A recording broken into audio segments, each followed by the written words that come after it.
Once again, here's your host, Jamie Maloney. And we're back to the Working Woman Wednesdays feature of That Business Show with Jamie Maloney, where business becomes show business. Learn more about the working women over at workingwomenoftampabay.com. A lot of events going on just about every day across 3 or 4 different counties here around the Tampa Bay region. Also be reminded of the upcoming Working Women State Conference that's going to be held September 8th and 9th at the Straz Center. Tickets available over at workingwomenconference.com. And use promo code Maloney and get 10% off of those tickets. Again, workingwomenconference.com for tickets there. Time to bring in my next guest for the program, Dr. Stacy Robinson, owner of Robinson MD, where she focuses on functional and concierge medicine. Learn more about her throughout the discussion, robinsonmed.com. Dr. Stacy Robinson, welcome to the program today. Thank you, Jamie, for having me. So I see there's a difference between concierge and functional medicine, so I will start with what is functional medicine? Functional medicine is basically the philosophy of getting to the root cause of the problem and fixing it at the root rather than just throwing medications at and trying to make symptoms go away. So, we call it root cause medicine, and really any specialist can practice functional medicine. And, there are thousands of physicians all over the world who are switching to this approach. Okay, and concierge medicine that's like a fee for service. Typically, historically, like the more elite people, the upper class had this, but more and more it's becoming more common in everyday medical practice. Is this a movement also within medicine that more doctors are doing the concierge approach to medicine? Oh, definitely. It just allows physicians to spend more time with patients because in that model, you can have less patients. So rather than taking care of 5,000 or 6,000 people who you really can't know that many people, you can take care of, anywhere from 200 to 600 patients and really get to know them and have more time. I have 60 minutes for a routine visit as opposed to 7 to 10 minutes in a traditional practice. Yeah, and so do you take insurance at your practice? I know I talked to some concierge doctor because the patients pay a monthly fee or an annual fee, or depending on the doctor's program. How does insurance come into play with your practice? Yeah, there are different models. I do not accept insurance, but we do provide claim forms. So I have probably half of the patients submit claim forms themselves for each visit, but it is a membership type practice where you pay an annual fee or monthly or Does quarterly. Insurance look at, for the person who comes in and does a claim after the fact, pays cash and submits it for reimbursement, does the insurance company look at that differently versus a traditional doctor who takes care of the insurance for them at the office? That's a great question. The only difference really is it's non-network. So if you have a non-network deductible that's higher than your regular deductible, it might go to that deductible. However, I have patients who they get reimbursed for the entire fee for each visit. Okay, so why is functional medicine the future of medicine? Well, we have an epidemic of chronic disease, and we have what is arguably the best, most technically advanced healthcare system in the world, but we're failing in chronic disease. If you were in a car accident, if you were, had acute appendicitis, we do a great job with that. With chronic disease, we're really failing. And a lot of it is because doctors don't have time to spend with patients. And, most physicians want to help people heal. They just don't have time, and they aren't trained on things like nutrition and lifestyle management and the impact of food on our health. In medical school, our nutrition training was 1 hour out of 4 years. So we're just failing in chronic disease management. And like I said, there are thousands of patients who are joining the Institute for Functional Medicine. They have a certification program for physicians. And, you go to the functional medicine meetings, and there are 500 to 1,500 physicians there learning about how to practice. Now, you talk about getting to the root cause of these chronic diseases. Is it not true that at the core of just every type of chronic disease, inflammation is inflammation? Yeah. If we could learn how to keep inflammation down, we could solve so many things. Right. That's the big challenge, generally speaking, in modern medicine, correct? Oh, absolutely. And really, you have to look at symptoms as a sign that something's wrong or out of balance. And unfortunately, in conventional medicine, which I practiced for 10 years, patient walks in, hey, I have heartburn. Oh, okay, let's give you an acid blocker, which decreases your acid secretion. Well, we don't have a problem with excess acid secretion. There are other reasons that we get heartburn. So here we are blocking the acid, which is important for protein digestion. The acid in our stomach is actually the first line of defense for infection. And when you don't digest proteins and absorb minerals, you get osteoporosis. and it just causes more chronic disease. So the patient's heartburn goes away, but then you set them up for a host of different problems. So how is the approach of functional medicine different than conventional medicine? Functional medicine asks the question why. Why does the patient have that symptom? Not what is the disease. In medical school, the holy grail is making a diagnosis. What disease does this patient fit into? And it really makes no sense looking at it like that when, you categorize the patient with a disease and then you match it with a medication. That's conventional medicine, unfortunately. And in functional medicine, you ask, why does this patient have heartburn? And really, it's the acid coming up into the esophagus, not excess acid secretion. And there are 10 different reasons that could happen. So it's all about having time to listen to the patient. 80% of diagnosis is in the history. And if you have 7 minutes with a patient, forget listening and hearing the story. And all medical schools, I assume, then teach conventional medicine. So these functional medicine paths, concierge medicine, direct primary care, all these different models are being born out of the medical community postgraduate, correct? Right, so there has to be a change in Yes. medical schools to kind of make this more and more on the mainstream. But you're saying, though, that functional medicine is the future of medicine. Is any of this as a result of the changes in, healthcare with, Obamacare and the insurance changes, or is it just a natural trend that's coming off the medical community? These movements happened long before Obamacare. However, it really is, I think, a result of insurance-based medicine. If you had insurance for your car, for oil changes and tire rotations, how much would, you would go there and submit a claim, and how much would your insurance cost? It would skyrocket. Same point the other doctors are making. I mean, insurance should be for catastrophic issues, not for the annual checkup at the doctors and then you can invest your own money in your health. Right, and people are much more responsible with the use of the doctor's time, and that's really what the root of concierge and direct primary care medicine is, and I've had that discussion a number of times on the program. So you've turned away from conventional medicine into functional medicine. What made that transition, or what inspired you to make that transition? Well, I actually remember the moment where I said, that's it. I can't do this anymore. And I was actually working for a large HMO organization. I had about 7 to 10 minutes per patient. It was about 10 o'clock in the morning. I was an hour behind. I went in to see the next patient. I didn't know her. She had a huge, thick chart.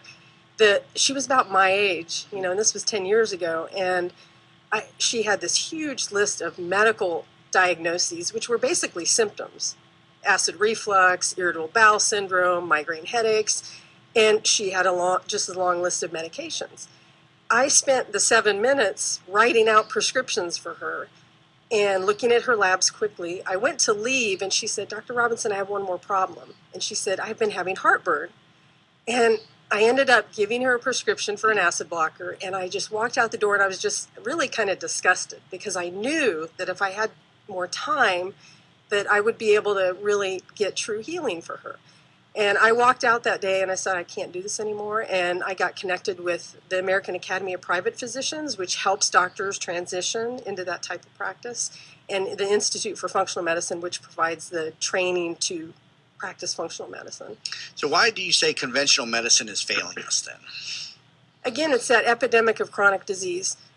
1 year ago, the youngest patient ever was diagnosed with type 2 diabetes, which is a lifestyle disease of adults. 2 years old. 2 years old? How does that happen? Lifestyle. The child was morbidly obese. I mean, who has a lifestyle at age 2, though? I mean, well, it's what the parents. It's a reflection too of the parents' lifestyle. If you were born today, you have a 1 in 2 chance of developing diabetes in your lifetime.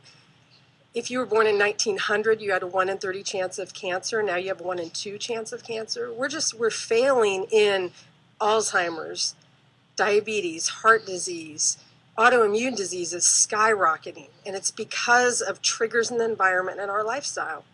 So how do you empower people to take back their health then? The challenge is convincing people they have the power. And, disease is a perfect storm of environment, genetics, and lifestyle. But most people don't know that lifestyle is about 80% of that. So you can't prevent all disease. You could do all the right things and still get a disease. But you can prevent a majority of it. So once people realize that, and a lot of times it takes some convincing for them to try something. And I mean, I could tell you story after story. I know we probably don't have time, of patients who did something and their health was transformed, and it wasn't come from a prescription pad. And you've written a book, and you focus a lot of the topic on, or a lot of the book's discussion on food. And I can tell you, I eat a lot of processed fast foods, and I look terrible, and I feel terrible most of the day. I mean, to what degree is our foods just killing us out there? Yeah, I think food has the biggest potential for just small changes making a huge impact. And it really is about baby steps, doing one small thing and you feel better, and then doing another small thing and you feel better. And it's not something that's going to happen overnight. But food is medicine, can be, and it can be poison. And the standard American diet is poison. The, whole food that comes from the earth is medicine. So just learning how to identify what healthy food is. And some people think they have a really healthy diet. I talk about a story in my book about this patient who said, I eat really healthy. Well, conventional doctors would say, okay, great. That would end the conversation. What I do is I say, talk me through a day of what you eat. And it's shocking. Most patients think they eat healthy, but excess sugar, foods that have artificial, pesticides and additives and food coloring, artificial sweeteners. And our body reacts to that in an inflammatory way. You talk about baby steps for somebody who has a very poor diet. What's step one?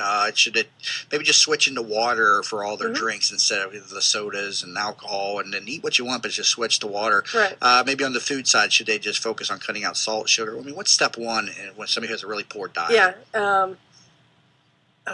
That's. I think it depends on them. And when I say, walk me through a day, then I say, hey, could you maybe switch your Diet Coke to Perrier with a splash of pomegranate juice and a fresh lime? Oh, okay, I can probably do that. Or, instead of the Yoplait yogurt you're eating that's filled with sugar, why don't you get some Greek plain yogurt and add some blueberries, a little bit of honey, some, walnuts. And they're doable changes, but the impact is huge. Now, your book, what's the title, availability? Where can people find this? The book is Roadmap to Health, Okay. And it's on Amazon, or you can go to roadmap2health.com. You can also find it on my website, robinsonmed.com. Okay, and what else is the book obviously talks a lot about food and exercise. What are some of the other takeaways people can get from your book? Really, the three components are food, movement, and relaxation. Because the standard American diet, our sedentary lifestyle, sitting in front of a computer all day, just like I do, and stress, chronic stress, that is what is slowly killing us. So my book is really about taking simple steps in those three areas, and it'll take you to a whole new destination for your health in the future. Good information. Currently talking to Dr. Stacy Robinson, owner of Robinson MD, focusing on functional and concierge medicine. Learn more about her at robinsonmed.com. Coming back from the break, I want to talk to her about how we can reduce the impact of stress on our health. And you're listening to the Working Woman Wednesdays feature of That Business Show with Jamie Maloney, where business becomes show business. Once again, here's your host, Jamie Maloney. And welcome back to That Business Show with Jamie Maloney, where business becomes show business. Currently talking to Dr. Stacy Robinson, owner of Robinson MD, focusing on functional and concierge medicine. Learn more over at robinsonmed.com. So, Stacy, tell us, how can we reduce the impact of stress on our health? Well, the impact of stress, first, I'll just mention that. A lot of people think stress is from the neck up. It's all, in their brain, and it really is more of an emotional impact, but really it's a physiologic impact, because when you're stressed, your body releases cortisol. Cortisol has a lot of negative effects on the body when it's chronic. If you had to run from a bear back in the old days, you release cortisol, you get your muscles tight and strengthened, decrease blood flow to the gut, mental acuity, and you can fight that, whatever the stress is. And that's an acute stressor. When it's chronic, like what we face, it's just low release of cortisol all the time. And so what that happens is it gives you like chronic neck and back pain, anxiety because of that alertness. It causes us chronic constipation, and it just has a lot of negative impact. Inflammation, like we talked about earlier. So we really have to decrease that cortisol response. And the best ways to do that are actually relaxing activities. Quick things you can do. There's something called a 4-7-8 breath, which I talk about in my book. And it's just this quick breathing exercise you can do, and it decreases that cortisol release. Meditation, 10 minutes a day. There's a meditation app called Headspace. Push the button, the guy walks you through a meditation. It is great. I've been using that since the beginning of the year. Just doing things that you love to do and putting it on your calendar. Spend 20 minutes, go walk on the beach. We get so busy and caught up in our lives and all of our jobs and our everything that we just don't spend time for ourselves. Now, you talk about the reboot movement. Mm-hmm. What is this? Reboot My Health is something we started about 2 years ago, and what we wanted to do is to bring people together in the community who can help you create better health. And it's basically a series of events that we had, but I say it's a movement because it's a movement and a community. So we had our first annual Reboot event last October at the Vinoy, and we had about 100 people there for our first event. This year we're expecting a lot more. But basically it's helping people make simple changes towards better health, what we've been talking about for the last 15-20 minutes. So who should attend the event? How often do you put these events on? How does this Well, work? we have our big event at the Vinoy once a year in October, and then we have events throughout the year that are shorter events. So, for example, this year we're going to do a how to cook with anti-inflammatory spices like turmeric, which is really hot right now. It decreases inflammation. We're doing that at Savory Spice in St. Pete. So it's going to be a dinner event. We're going to have a 10 ways to detox at Karma Juice Bar and Eatery down in St. Pete. Those are events actually that are going to be in 2017. So we have smaller events, and then we have the big event at the Vinoy. So how do they sign up and keep up to date with the events? Well, you go to rebootmyhealth.com and sign up for our October event there. And then once you sign up, you'll get emails with the other events. And we have a Reboot My Health Facebook page and Facebook group. You could sign up for that. The event at the Vinoy, I'm really excited. Fred Johnson, who's a jazz musician, he's our entertainment, and he actually uses healing with music and sound, which is a way to reduce stress.